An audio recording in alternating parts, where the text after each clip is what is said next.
네.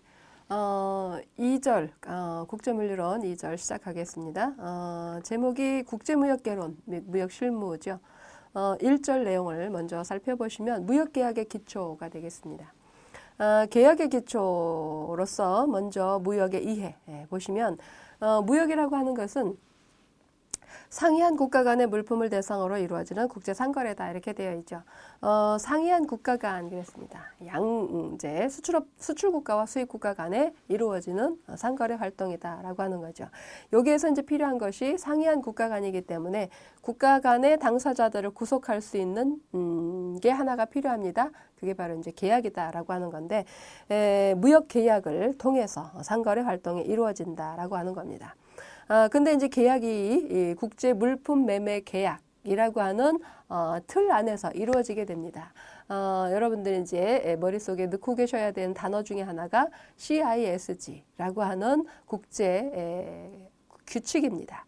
이 규칙이 매매 계약에 관한 규칙이 되겠습니다. 그래서 무역 계약은 주로 이제 CISG에 입각해서 계약이 체결이 되게 되는데 이 중에서 이제 매도인과 매수인, 수출업자를 매도인이라 하겠죠. 수입업자를 매수인이라 하시면 되겠고요. 그래서 매도인과 매수인에게 의무를 부여를 합니다. 그래서 CISG에 이제 그 의무들이 다 이렇게 규정이 되어 있죠. 그 의무대로 이행을 해야 되는 것입니다. 그 다음에 무역의 특징 살펴보겠습니다. 괄호 2번. 괄호 2번 무역의 특징. 동그라미 1번 보시면 거래 교섭이 복잡하고 위험 발생이 많다. 무역이라고 하는 것은 국내에서의 거래보다는 훨씬 더 복잡할 수밖에 없죠. 그리고 또 위험 발생도 높을 수밖에 없습니다. 어떤 위험들이 더 추가가 되느냐 하면 운송의 위험. 국내에서의 운송보다는 운송거리가 훨씬 길기 때문에 운송의 위험도 길어지고 많아지고 또 신용위험, 즉 매도인과 매수인 간에 상이한 국가 간에 국가에 존재합니다. 그렇기 때문에 그 결제를 수입업자가 안 해주면 수출업자는 돈을 받을 수가 없죠. 이런 것들은 이제 신용위험이라고 이야기를 합니다. 또 환위험이라는 게 있죠. 수출업자와 수입업자가 다른 국가 간의 사람들이기 때문에 대금을 지불을 할 때 환율이라는 것이 개입이 될 수밖에 없죠. 그래서 금액의 차이가 발생할 수 있다는 겁니다. 그래서 환율의 위험, 또 비상의 위험은 뭐냐면은 우리가 이제 다른 말로 불가항력 위험이다라고 그래요. 전쟁, 내란, 천재지변 이런 것들이 비상 위험입니다. 이런 위험들이 국내에서의 거래할 때보다는 훨씬 더 증가된다라고 하는 거죠. 그래서 무역의 특징 첫 번째가 뭐라고 돼 있어요? 거래 자체가 복잡하고 또 위험 발생률이 높다.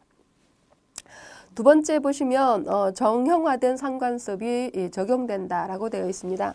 이것은 국가마다 상관습이 다 다르죠. 이 다 다른 상관습을 가지고 거래를 하다 보면 당연히 위험도가 높아질 수밖에 없어요. 그런데 이것을 그 위험도를 조금 더 낮추기 위해서 국제상업회의소라고 하는 기구에서 정형화된 상관습을 만들어 놨습니다. 그것을 이제 우리가 일명 인코텀즈라고 이야기를 하죠. 그래서 이런 인코텀즈와 같은 정형화된 거래 조건들을, 거래 형태를 적용할 수 있다. 이것이 하나 특징이 되겠습니다. 그리고 또 이제 해상 운송이 주종을 이룬다라는 거죠. 요거는 뭐 다 아시는 내용일 거고. 그 다음에 다수의 복합 계약이 체결이 된다. 첫 번째 아까 매매 계약을 체결한다 그랬죠. 매매 계약뿐만 아니라 그 외에도 운송 계약 체결해야죠. 보험 계약 체결해야죠. 대금 결제 관련된 대금 결제 계약 체결해야죠. 이런 것처럼 많은 계약들이 수반이 된다라고 하는 의미가 되겠고요. 산업 연관 효과가 크죠.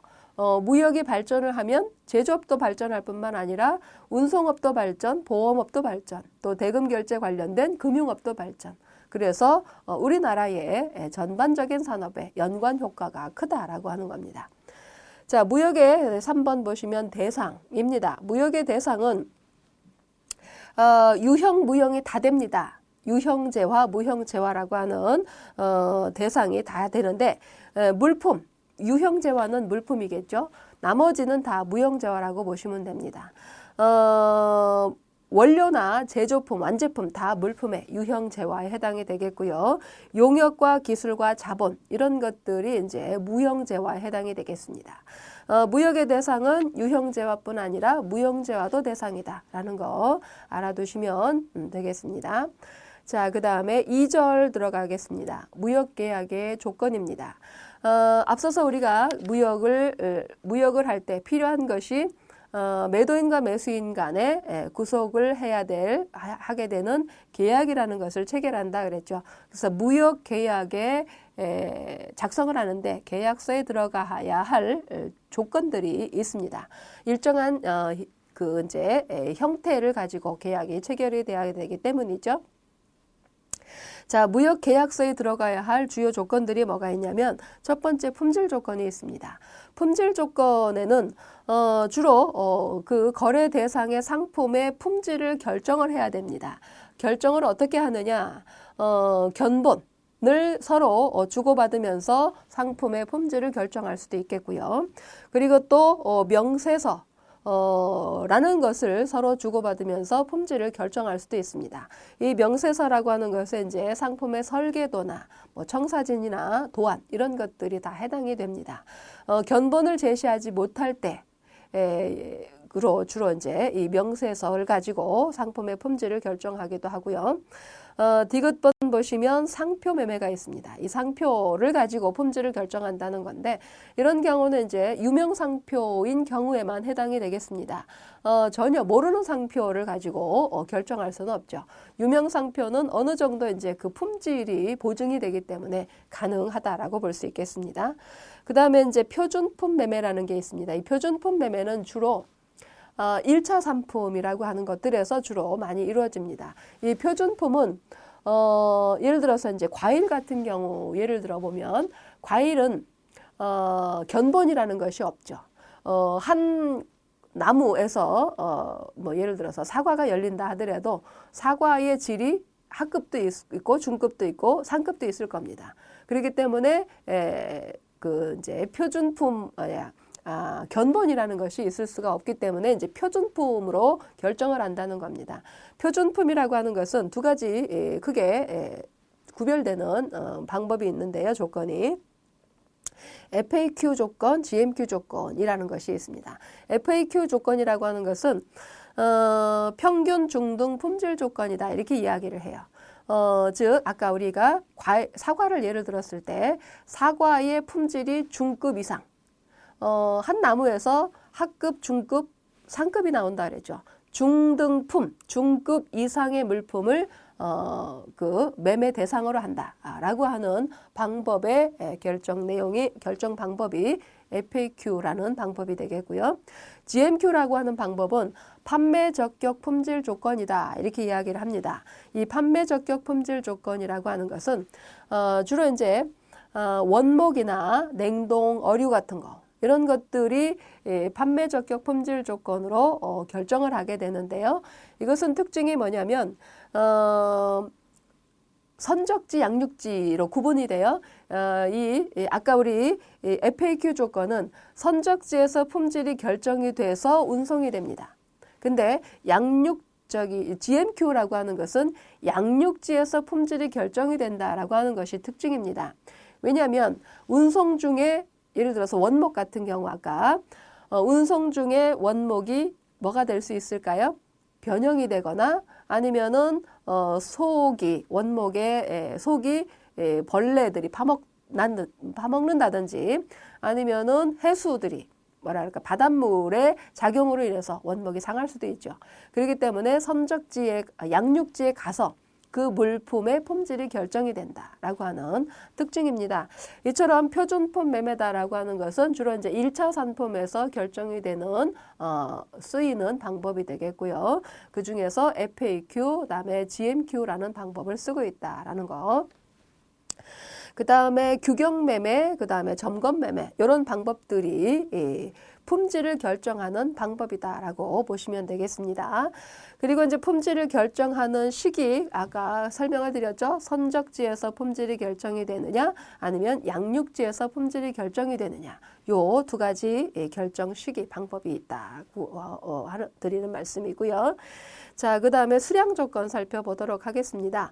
수량 조건에는 어떤 내용들을 계약서에 기재를 해야 되냐면은 상품마다 사용하는 수량의 단위가 다르죠. 예를 들어서 전자제품이다 그런 경우에는 이제 뭐 한 개, 두 개를 박스화한 뭐 더즌 또는 그로스 이런 방법을 쓰기도 하겠고요.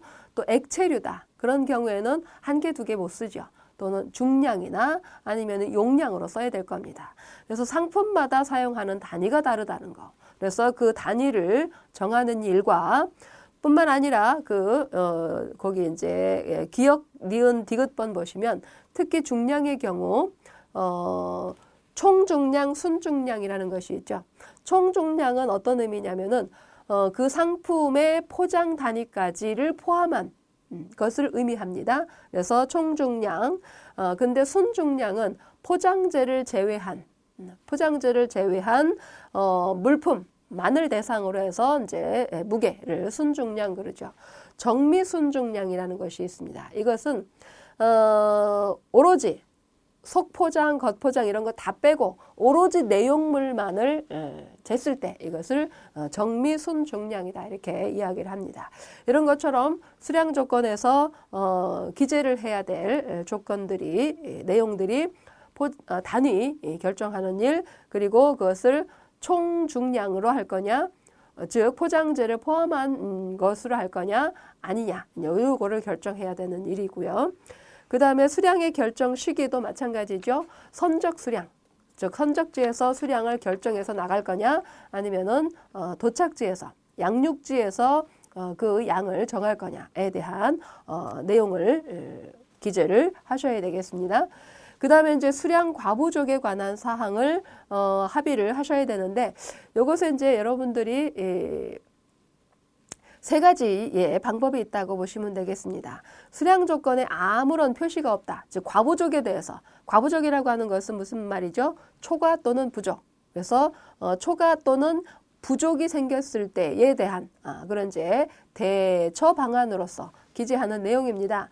그래서 아무런 표시, 과부족에 대한 아무런 표시가 없다. 그러면은 통상 관례상 5%가 인정이 됩니다. 그리고 조금 더 이제 그 과부족의 허용치를 높이고자 한다면 그 단위 수량의 단위 앞에다가 about 우리 여러분들 교재에 기억에 나와 있습니다. about 또는 circle 또는 approximately와 같은 용어를 기재를 하시게 되면 수량의 과부족이 10%가 인정이 된다라고 해석이 됩니다. 그래서 아무것도 없으면 5%, about 이런 용어를 쓰면은 10% 허용이죠. 근데 그 이상 과부족이 많이 발생될 가능성이 있다. 그런 경우에는 직접적으로 과부족 용인에 관한 조항을 기재를 하는 일입니다. 그래서 과부족을 이제 more or less clause라고 이야기를 해요. 그래서 줄여서 ML clause 이렇게 이야기도 하죠. 과부족 용인 조항을 기재를 해서 그 허용치를 증가시키는 그런 방법이 있습니다. 자, 이것을 선택하는 것은 매도인과 매수인 간의 합의사항입니다. 1차적으로 선택은 누가 하겠어요? 매도인이 필요로 한 거죠. 그래서 매도인이 먼저 선택을 해서 제시를 하면 매수인이 그에 대해서 이제 동의를 했을 때 그 방법이 선택이 된다라고 보시면 되겠습니다. 자, 세 번째 그 계약서에 기재되어야 할 조건 중에 하나가 이제 가격 조건입니다. 이 가격 조건은 상품의 가격을 결정하는 것도 중요합니다. 상품의 가격이다라고 하는 것은 제조 원가를 의미한다라고 보실 수 있겠죠. 근데 제조 원가는 제조자가 이미 제조를 하면서 정해진 비용이다라고 볼 수 있습니다. 그런데 그 제조된 물품을 수출 또는 수입하는 과정에서 발생되는 비용들이 있겠죠. 그 비용들이 어떤 비용들이 있느냐면 거기 여러분들 교재 가격 조건에 동그라미 2번 보시면 수출 수입 과정에서 발생되는 비용들을 쭉 나열을 해놨는데요. 포장비, 그 다음에 검사비, 내륙 운송비, 부도비, 행정비, 선적비 등등 이렇게 쭉 나열이 돼 있죠. 이런 비용들을 누가 부담을 할 것이냐에 대한 합의가 필요하다는 거죠. 즉 예를 들어서 매도인이 포장비만 부담을 할 거냐, 아니면은 처음부터 끝까지 기역부터 희읍까지 다 부담을 할 거냐. 요거를 나누는, 요거를 이제 매도인과 매수인 간의 비용을 나누는 일, 이런 이제 분기한다라고 표현을 해요. 그래서 비용을 분기하는 합의가 필요하다라고 하는 거죠. 그런데 이것을 계약서상에 일일이 비용을 이렇게 기재를 해서 나열을 해서 서로 합의를 하기가 쉽지는 않겠죠. 그래서 아까 우리 무역의 특징 중에 하나가 정형화된 관습을 적용한다라고 하는 그 특징을 살펴봤습니다. 그것이 바로 인코텀즈라고 그랬는데 이 가격 조건에서 결정해야 될 것이 바로 인코텀즈 어떤 정형 조건을 쓸 것이냐를 합의하는 일이 중요한 내용이 되겠습니다. 그래서 동그라미 3번에 보시면 가격 조건에 정형해서 설명이 이렇게 나열이 되어 있죠. 첫 번째가 적출지 인도 가격이다라고 하는 것이 있습니다. 이 적출지 인도 가격은 EXW 조건, FCA, FAS, FOB, CFR, CIF, CPT, CIP 이렇게 몇 가지가 되어 있어요. 8가지가 되어 있죠. 8가지가 적출지 인도 가격이라는 겁니다. 적출지라고 하는 것은 선적지라고 봐야 되겠죠. 물건이 출발하는 장소. 그래서 선적지에서 인도되는 가격, 즉 선적지까지의 비용을 누가 부담한다? 매도인이 부담한다 라고 하는 조건이 되겠습니다. 뿐만 아니라 밑에 니은번 보시면 양육지 인도 가격이라고 하는 것이 있죠.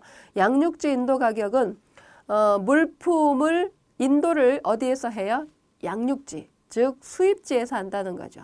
수입지에서 물품을 인도를 할 때까지의 비용을 의미합니다. 그래서 가격 조건의 정형으로서 여기 보시면 이제 11가지예요. 이거를 뭐라고 표현한다 그랬어요? 인코텀즈. 인코텀즈 2010 버전이라고 이제 2010년도에 개정이 됐습니다. 인코텀즈 2010에서 11가지 조건 중에 하나를 선택하는 일. 이것이 무역계약에서의 가격 조건에 기재해야 될 내용이다. 자, 네 번째 선적 조건 보겠습니다. 이 선적 조건은 어떤 내용을 기재를 해야 될까요? 선적을 언제까지 할 것이냐. 이것을 결정하는 내용입니다. 선적의 선적을 결정하는 선적 일을 결정하는 방법이 몇 가지가 있는데 첫 번째가 뭐냐면 특정 일을 제시하는 방법입니다. 계약서에다가 예를 들어서 몇 월 며칠까지 이렇게 쓰는 거예요. 날짜를 쓰는 거예요. 그러면은 그 제시된 날짜까지 선적을 끝내야 된다. 그런 합의 내용이 되겠죠. 뿐만 아니라 밑에 니은번 보시면 특정 월을 제시하는 방법이 있습니다. 특정 날짜를 쓰는 것이 아니라 그냥 월을 쓰는 거예요. 예를 들어서 10월이다. 10월 동안에 선적을 한다는 거죠. 그러면은 선적 기한은 10월 1일부터 10월 31일까지 선적 기한을 주는 거죠.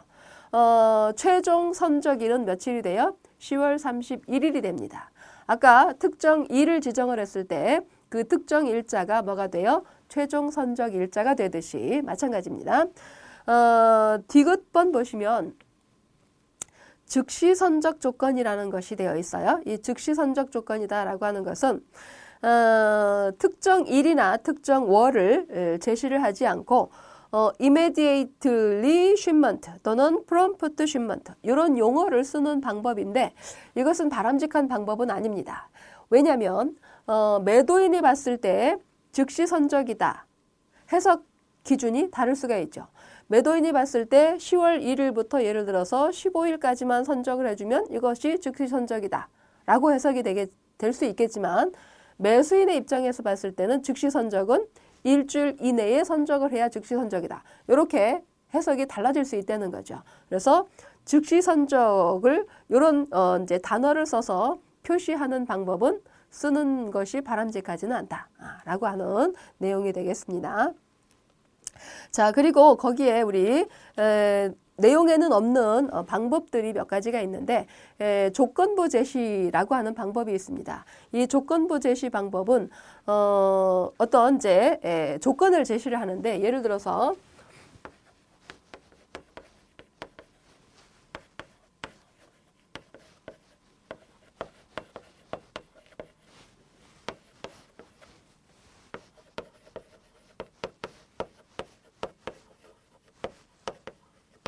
예를 들어서 이런 문장이 이제 조건으로 제시가 됐다라고 봤을 때, 예를 들었을 때 어떤 의미인가요? LC라는 것에 대해서도 이제 여러분들이 뒤에 가서 배우게 될 텐데, LC를 받은 거죠. LC를 수취한 날. 즉 예를 들어서 이제 10월 1일이다라고 봤을 때 10월 1일 애프터 이후로부터예요. 그래서 10일 이내에 뭐를 하라는 의미죠? 쉬먼트, 즉 선적을 해라라는 의미입니다. 자, 그렇다면 이제 중요한 게 뭐가 돼요? 10월 1일자로부터 10일 이내니까 요것을 여러분들이 요것도 이제 가끔 문제가 출제가 되는 경향이 있는데, 요 애프터라는 선적 기일을 표시를 할 때 애프터라는 용어를 쓰게 되면 요 특정 일자를 제외하게 됩니다. 제외를 하고 해석을 해라라고 되어 있어요. 그래서 10월 1일자부터의 10일이 아닌 거죠. 10월 2일부터인 거예요. 2일이 아니라 10월 2일부터 10일이니까 며칠이 돼요? 예, 10월 며칠이 될까요? 2일부터 쳐야 되니까 2, 3, 4, 5, 6, 7, 8, 9, 10, 11일. 그래서 며칠까지가 되는 거예요? 11일까지. 그래서 요 최종 일자가 만약에 1일자를 포함해서 한다 그러면은 10월 10일자가 되겠죠. 요 특정 최종 일자가 달라지게 됩니다. 이렇게 늘어나는 경우는 상관이 없습니다만은 조심해야 될 것 중에 하나가 애프터가 아니라 뭐가 쓰였다면, from이라는 전치사가 쓰였다면 이것도 해석 기준이 달라집니다. 이것은 요 특정 일자를 뭐 하라고 되어 있어요? 포함을 하라고 되어 있어요. 포함을 하게 되면 어떻게 돼요? 요게 되죠. from이라는 용어가 쓰였을 때는 최종 일자가 며칠이 되고요? 10일이 되고요.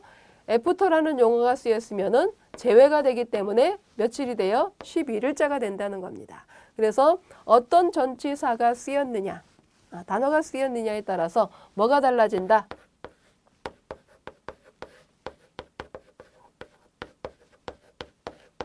최종 일자가 달라져요. 그래서 요것도 여러분들이 이제 염두에 두셔야 할 내용 중에 하나. 요 단어상의 해석 기준이 다르다. 요게 조건부 제시 방법이라고 하는 겁니다. 자, 그 다음에 또 하나의 방법이 있어요. 특정 일자 앞에다가 이렇게 쓰는 방법이에요. on or about를 기재를 하고 특정 일자를 쓰는 방법이죠. 예를 들어서 10월 15일이다. 15일 on or about는 뭐라고 해석하냐면 며칠경이다. 며칠경에 선적한다라는 그런 의미입니다. 그래서 15일경에 선적한다라고 하는 거죠. 그럼 요거는 어떻게 해석을 하느냐? 요거는 플러스 마이너스 5일을 하시면 됩니다. 그러니까 15일 전후 5일을 더하고 빼고 더하시면 되죠. 그래서 선적을 하게 되면 선적을 언제부터 해요? 5일을 빼니까 10월 10일부터 언제까지 해요? 10월 20일까지 해야 되겠죠.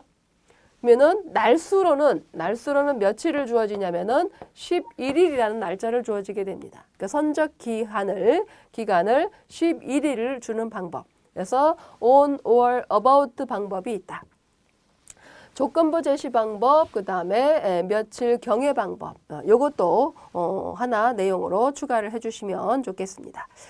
자, 그 다음에 선적 조건에 제시해야 될 내용 중에 하나가 바로 뭐냐면은 분할 선적이라고 하는 겁니다. 이 분할 선적이라고 하는 것은 나누어서 선적하는 거죠.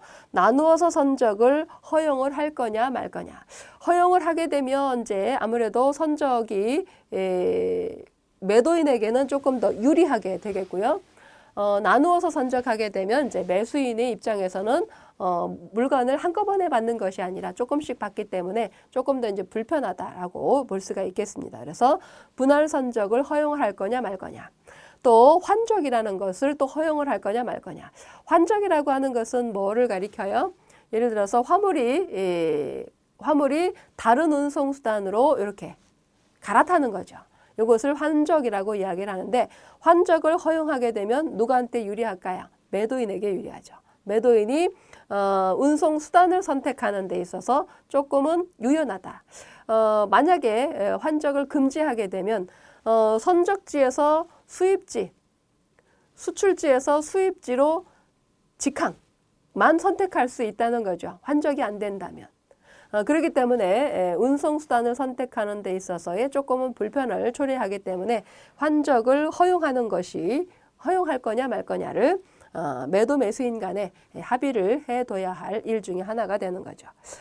자, 이런 것처럼 선적 조건에 제시를 해야 될 내용들을 살펴봤고요. 또 하나 중요한 거 동그라미 5번 보시면 선적일 증명입니다. 이 선적일을 아까 최종 일자가 요 날짜들이라고 그랬어요. 10월 1일자, 10월 10일자, 10월 11일자. 요게 특정 일자를 지정할 때 하고 특정 월을 지정을 할 때 뭐가 나온다 그랬어요? 최종 일자가 나온다 그랬죠. 근데 이 최종 일자를 어떻게 증명을 할 거냐라는 거죠. 요 날짜에 선적을 했다라는 것을.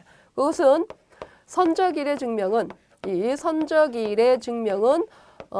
증명은 뭘 가지고 하냐면은 선적일의 증명은 곧 서류입니다. 요 날짜에 선화증권이라고 하는 비례를 뭐라고 그래요? 선화증권이다 그래요. 선화증권이 뭐한 날짜? 발행된 날짜. 즉 선화증권의 발행 일자가 뭐가 된 날짜다? 선적이 끝난 날짜다. 그래서 선적일의 증명이라고 하는 것은 선적일의 증명은 뭘로 한다고요? 선화증권의 발급 일자가 선적일을 증명한다. 이렇게 보시면 되겠습니다. 자, 5번째 조건 살펴보십니다. 결제 조건입니다. 이 결제 조건은 결제 방법을 합의하는 내용입니다. 결제 방법을 여러분들이 이제 방법을 알으셔야 되는데 대금 결제 방법에는 어떤 방법들이 있는지 우리 뒤에 가면은 이제 또 한 챕터로 들어가 있어요. 그래서 그때 조금 더 자세하게 설명을 드리겠습니다. 여기에서는 개괄적인 내용만 설명을 드리도록 하겠습니다. 자, 결제 방법입니다. 대금 결제 방법에는 크게 뭐가 있어요? 송금 방식이라고 하는 게 있고요. 송금 결제 방법입니다. 두 번째는 뭐가 있냐면은 추심 방식이라는 것이 있어요. 세 번째, 신용장 결제 방식이라는 것이 있습니다. 이것은 뭐라 그래요? 이제 신용장이다 그래요. 레터 오브 크레디트. 그래서 신용장 방식 하죠. 송금 방식에는 요거는 이제 유형만 제가 써볼 텐데 뒤에 조금 더 자세하게 설명을 드리겠습니다. CW라는 방법이 있습니다. 그 다음에 CAD라는 방법이 있고요. COD라는 방법이 있고요. 그리고 최근 들어서 이제 조금 더 그 사용 추세가 증가하고 있는 OA라는 방법이 있습니다. 요런 결제 방법들 중에 송금 방식의 유형인데 결제 방법들 중에 어떤 방법을 쓸 것이냐, 이것을 계약서상에 합의를 해야 된다라는 거죠. 자, 그 다음에 추심 방법이라는 것이 있는데, 추심 방식은 유형이 크게 이렇게 두 가지로 나눠집니다. DADP. 예. 지급인도 조건, 그 다음에 인수인도 조건, 이렇게 이야기를 합니다. 이것도 제가 자세하게 설명을 드릴 겁니다. 자, LC 방법이 있어요. 신용장을 쓰는 방법인데, 신용장을 어떤 신용장을 쓸 거냐. 그러니까 신용장의 이제 개념도 제가 설명을 드릴 텐데, 주로 어떤 신용장의 종류들이 많이 쓰이냐면, 결제 시기에 따라서 이렇게 두 가지로 구분이 됩니다. 앱사이트라고 하는 신용장. 그리고 우리가 이제 용어를 이렇게 써요. 유상스라고 하는 신용장을 활용하게 됩니다. 자, 이런 결제 방법들이 송금 결제 방식에서 이런 네 가지 유형들이 있고요. 추심 방식에서 DPDA 두 가지가 있고요. 신용장에서는 주로 이제 앱사이트와 유상스와 같은 이 신용장을 주로 쓴다라고 하는 거죠. 이 중에서 하나를 결정하는 일이 계약서, 여기 지금 결제 조건에 기재를 해야 될 일인 거죠. 자, 요걸 가지고 이제 구체적으로 설명을 드릴 텐데, 요거를 여러분들이 이렇게 구별을 하기도 하셔야 돼요. 요것도 가끔 문제가 출제가 되더라고요. 요것을 선지급, 그 다음에 동시지급, 그 다음에 후지급.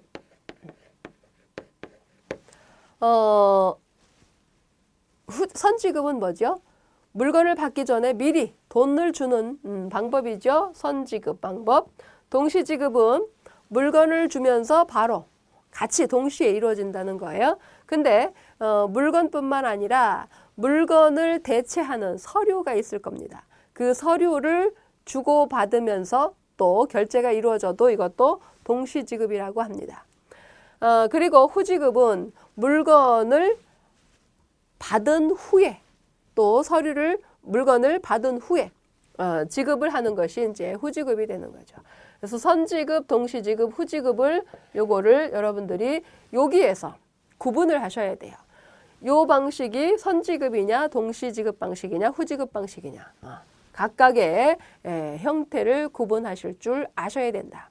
그래서 요거를 묻는 문제도 가끔 출제가 되고 있다라는 거 하는 거죠. 그래서 하나씩 설명을 드리도록 하겠습니다. 자, 먼저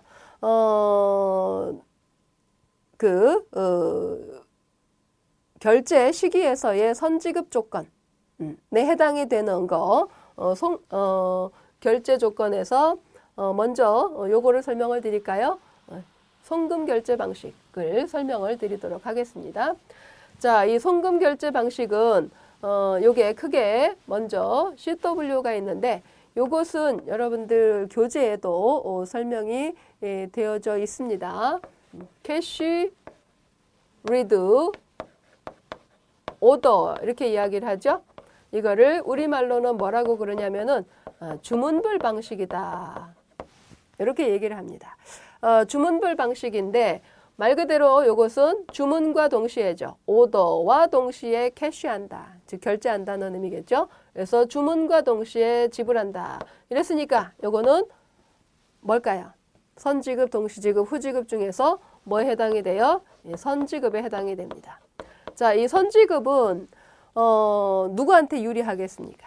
당연히 매도인, 물품을 판매하는 수출업자에게는 대단히 유리한 방식이다. 반대로 이제 매수인의 입장에서는, 즉 수입업자 입장에서는 주문과 동시에 결제를 하기 때문에 불리하다라고 볼 수 있죠. 왜요? 돈 줬는데 물건을 못 받으면 그런 이제 위험이 내포가 돼 있다는 거죠. 그래서 서로 기업들 간에 매도 매수인 간에 신용이 있는 경우에 주로 쓸 수 있는 방식이다. 자, CAD라는 방식이 있습니다. CAD는 똑같이 캐시, 어게인스트, 그다음에 도큐멘트라고 이야기를 합니다. 자, 요거는 뭐라고 표현을 할까요? 서류와 상환으로. 서류와 상환으로 결제가 이루어진다라고 하는 겁니다. 그래서 이 결제가 서류와 상환으로 물건을 대체하는 서류죠. 그래서 서류와 상환으로 결제가 이루어진다 그랬으니까 요거는 뭐에 해당이 돼요? 동시지급에 해당이 됩니다. 자, 그 다음에 COD 방법이 있죠. COD는 캐시 온 딜리버리예요. 캐시 온 딜리버리니까 요거는 뭐에 해당이 돼요? 물품 상환물이라고 이야기를 합니다. 물품과 상환으로 결제가 이루어진다라는 거예요. 그래서 마찬가지입니다. 이것도 뭐에 해당이 된다? 동시지급에 해당이 된다. 서류와 상환으로 결제가 이루어지거나 또는 물품과 상환으로 결제가 이루어지거나 둘 다 뭐에 해당이 돼요? 동시지급. 자, 그 다음에 OA라고 하는 방식입니다. 이 OA는 오픈 어카운트의 약자예요. 오픈 어카운트. 자, 요거는 우리 말로는 뭐라고 이야기를 하냐면 청산 계정 방식이다 이렇게 이야기를 하기도 하고요. 어떤 책에서는 이것을 상호 계산 방식이다 이렇게 쓴 책도 가끔 보이더라고요. 청산 계정 또는 상호 계산. 자, 요거는 뭐냐면은 대표적인 후지급 방식입니다. 즉 수출업자가 수출업자가 계속 수입업자에게 계속 물건만 보내요. 1월 달에, 2월 달에, 또 3월 달에. 그래서 3월 달 가서 금액, 예를 들어서 1,000만 원 줬다. 또 1,000만 원 줬다. 1,000만 원 줬다. 그러면은 물건이 토탈 3개월 동안 얼마가 왔어요? 3,000만 원어치의 물건이 왔죠. 그러니까 3개월에 수입업자가 한꺼번에 일시에 이렇게 결제하는 방식. 그래서 뭐라 그래요? 후지급 방식. 이거를 다른 말로 이렇게 물건을 받기만 하고 나중에 결제를 한다. 그래서 이것을 뭐라고도 그래요? 외상거래 방식이다. 이렇게 이야기를 하죠. 자, 그래서 송금 방식에는 이렇게 크게 4가지가 있고요. 선지급, 동시지급, 후지급이 다 섞여져 있습니다. 그래서 이 중에서 선지급은 당연히 누구한테 유리? 수출업자한테 유리. 후지급은 누구한테 유리? 수입업자한테 유리. 그러니까 동시지급은 수출업자에게도 또는 수입업자에게도 유리분리가 크게 차이가 나지 않겠죠. 그래서 어떤 게 더 많이 쓰인다? 동시지급에 해당이 되는 결제 방식이 많이 쓰인다. 어떤 거겠어요? 요 2가지. 2가지가 제일 많이 쓰이는데 이 중에서도 CAD라고 하는 방식은 수출업자에게 조금 더 유리합니다. 서류를 줌으로써 바로 돈을 회수할 수 있기 때문이죠. 대금을. 근데 COD는 물건을 줘야 된다 그랬어요. 물건을 어디서 주냐면은 저쪽 수입자 지역에 가서 물건을 줍니다. 그리고 나서 돈을 받는 거기 때문에 훨씬 더 수출업자에게는 조금 불리한, 동시지급이지만 CAD보다는 불리한 그런 결제 방식이다라고 볼 수 있겠습니다. 그러니까 가장 많이 쓰인다, 수출업자에게 유리하면서도 가장 많이 쓰인다. 뭐겠어요? CAD다. 요거 묻는 문제도 가끔 출제가 되는 것을 볼 수 있습니다. 자, 그래서 결제 조건에 관한 방법 중에 우리 페이지에 결제 조건, 거기 결제 시기에서 선지급 조건, 그 다음에 후지급 조건 이런 것들 설명이 되어 있는 것을 여러분들이 정리를 해 주시기를 바라고요. 자, 오른쪽에 가서 보시면 결제 방법이 나와 있는데 이 결제 방법이 전신환, 우편환이라는 것이 있죠. 송금 결제 방식에서 쓰이는 결제 수단입니다. 요거는 결제 유형, 결제가 이루어지는 그 유형이라고 볼 수 있겠고요. 이 송금 결제 방식은 자, 수출업자와 수입업자가 있겠죠. 수입업자, 수출업자가 있을 텐데 결제는 누가 하는 거예요? 수입업자가 하죠. 결제를 하는데 누구를 통해서 해요? 수입업자가 은행에 가서 뭐를 합니다? 송금 의뢰를 하죠. 자, 송금 의뢰를 할 때, 요 은행은 수출업자가 거래하는 은행이 있을 텐데, 요 은행에다가 이렇게 뭐를 보내줘야 되겠어요? 환을 보내줍니다. 자, 이 환이라고 하는 것은 exchange예요. 바꿀 수 있는. 서류인데 이것을 뭐라고 생각하시면 되냐면은 지급 지시서다 이렇게 생각하시면 돼요. 은행이 수입업자 거래 은행이 수출업자 거래 은행에 현금을 주나요? 현금을 주지 않죠. 뭘 줘요? 지급 지시라는 서류를 보냅니다. 이것을 이제 그러죠. 근데 이 환을 지급 지시서를 뭘로 보내는 게 유리할 거냐? 뭘로 보내요? 전신으로 보내요. 그래서 이것을 전신환. 만약에 지급 지시서를 뭘로 보낸다? 우편으로 보낸다. 그러면은 우편환이 됩니다. 근데 우편환은 편리해요, 불편해요? 불편합니다. 왜요? 시간이 오래 걸리죠. 시간이 오래 걸릴 뿐만 아니라 시간상의 차이가 곧 매도인은 금액상의 차이입니다. 환율의 차이가 발생이 되기 때문에 보낸 날짜하고 받는 날짜가 차이가 나면 요 날짜와 요 날짜에 뭐가 달라질 수 있어요? 환율이 차이가 날 수 있어요. 그래서 매도인이 받는 금액이 실제로 받을 금액보다 더 적어질 수 있는 위험이 존재를 하죠. 그래서 우편환보다는 이 지급지시 환을 뭘로 보내는 것이 훨씬 유리하다. 전신으로 보내는 것이 유리하다.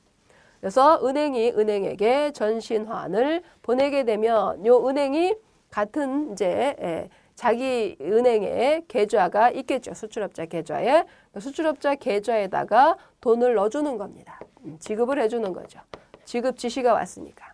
그래서 이렇게 해서 이제 결제가 이루어지는데 요때 사용이 되는 요 환, 요걸 뭐라고 그래요? 결제 수단. 자, 이런 것들은 뭐라고 그러는 거예요? 결제 유형. 그래서 결제 수단이 뭐가 쓰인다? 전신환이 쓰인다. 이렇게 보시면 되겠습니다. 자, 다음에 포장 조건 한번 살펴볼까요? 포장 조건은 계약서에 명시해야 될 포장 조건인데 포장 조건은 제가 추심 방식과 지금 신용장 방식을 설명을 안 드렸죠. 뒤에 보시면 요게 대금 결제에 관련된 내용이 뒤에 또 나와요. 그때 가서 추심하고 신용장 결제 방식을 다시 설명을 드리도록 하겠습니다.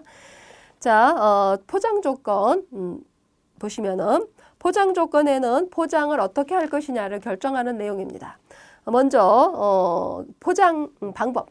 개장, 내장, 외장을 순서대로 하게 되는데 어떤 재질로 어떤 형태로 즉 포장 단위를 뭐 10개 드리로 할 거냐 아니면은 뭐 20개 드리로 할 거냐 이런 것들을 결정하는 내용이 되겠습니다. 뿐만 아니라 화인이라는 것을 해야 됩니다. 화인을 어떻게 할 것이냐를 결정하는 분야 조건이 되겠죠. 그래서 화인을 주화인 부화인 또 그에 관련된 이제 여러 가지 내용들이 들어가는데 주화인은 뭐냐면은 회사에 관련된 정보입니다. 그리고 부화인은 뭐냐면은 상품에 관련된 정보입니다. 그래서 화인에는 주화인과 부화인을 쓰게 된다. 그래서 어떤 내용들을 구성을 할 것이냐를 합의하는 내용. 자, 일곱 번째 보험 조건 보시는데 보험 조건에는 어떤 이제 내용을 쓰게 되냐면 먼저 매도인이 보험회사와 이제 이렇게 보험을 들겠죠. 보험 금액을 얼마로 할 거냐 이거를 결정을 해야 됩니다. 이 보험 금액이다라고 하는 것은 보통 통상적으로다가 송장 금액의 10%를 더한 110%, 송장 금액의 10%를 더한 110%를 보험에 부보하도록 되어 있습니다. 이 부보라는 용어는 보험에 들다라는 보험적인 용어입니다. 그래서 보험 금액을 결정하는 일, 이것은 매도인이 해야 될 일이에요. 그 다음에 보험 조건을 선택하는 일인데 보험 조건은 이미 보험사들의 협회, 기관이 정해놓은 정형화된 것들이 있습니다. 그래서 ICC A 조건, B 조건, C 조건이 있는데 이 조건들 중에 어떤 조건을 쓸 것이냐를 결정하는 일이에요. A 조건은 보험료가 비쌉니다. 왜냐하면 담보 위험이라고 하는 것이 범위가 넓기 때문에. 그래서 C 조건이 가장 저렴한 보험료를 구성하게 되죠. 그래서 어떤 보험 조건, A 조건, B 조건, C 조건 중에 선택하는 일, 그리고 추가적으로 이제 더할 걸, 부가적인 위험. 예를 들어서 이제 우리가 특약을 든다 그러죠. 특약을 들 거냐 말 거냐. 어떤 위험들을 더 이제 더 할 거냐. 이런 것들을 결정하는 것이 보험 조건에서 해야 될 일이 되겠고요. 자, 그다음에 이제 마지막으로 중재 조건이 있습니다. 이 중재 조건은 클레임 조건이다 이렇게 이야기를 하기도 하는데요. 매도인과 매수인 간에 거래를 하다 보면 분쟁이 생길 수밖에 없죠. 만약에 그런 분쟁이 생겼을 때 우리가 그 분쟁을 클레임이라는 용어로 쓰죠. 클레임이 발생이 됐을 때 이 클레임을 어떻게 해결을 할 것이냐. 클레임을 언제 제시를 해야 클레임으로 인정을 할 것이냐. 예를 들어서 클레임을 도착과 동시에 클레임을 제기를 해야 되는데 한 1년 내지 한 2년 있다가 클레임을 제기하면 그건 의미가 없는 거죠. 그래서 클레임을 언제 제시를 해야 인정할 거냐. 또 클레임을 제기할 때 어떤 방법으로 할 것이냐. 이게 구체적인 내용을 결정하는 내용이고요. 또 하나는 클레임을 어떻게 해결을 할 것이냐. 당사자 간의 화해를 통해서 양보 이렇게 상의해서 분쟁이 해결이 되면 좋겠죠. 그렇지만 해결이 안 됐을 때는 어떤 방법으로 해결할 것이냐. 여러 가지 방법들이 있습니다. 알선 있고 조정 있고 중재 있고 소송 있고 이런 것들은 이제 당사자 간의 해결이 아니라 누군가를 개입을 시켜서 해결을 하는 방법이거든요. 이 중에서 어떤 방법을 채택을 할 것이냐를 합의를 하셔야 되는데 이 중에서 가장 합리적인 방법이 바로 중재입니다. 그래서 중재를 하기로 한다라고 하는 중재 합의를 해야 할 일. 중재를 하는 경우는 선행 조건 중에 중재 합의가 없으면 중재를 못 하거든요. 그래서 중재를 하는 경우 중재 합의 문헌을 기재를 하는 일. 요게 이제 중재 조건에서 클레임 조건에서 해야 할 중요한 일 중에 하나다라고 볼 수 있겠습니다. 자, 계약에 명시해야 될 여러 가지 조건들을 살펴봤습니다. 지금 현재 이제 8가지 조건을 봤는데요. 품질 조건, 그 다음에 수량 조건, 가격 조건, 그 다음에 선적 조건, 대금 결제 조건, 그리고 포장 조건, 보험 조건, 마지막으로 중재, 클레임에 관한 조건 이런 조건들을 명시해야 된다라고 살펴봤고요. 이것들을 여러분들이 좀 어려우실 수도 있어요. 내용이 방대하기 때문에 그렇지만 잘 정리를 해 두실 필요가 있겠습니다. 수고하셨습니다.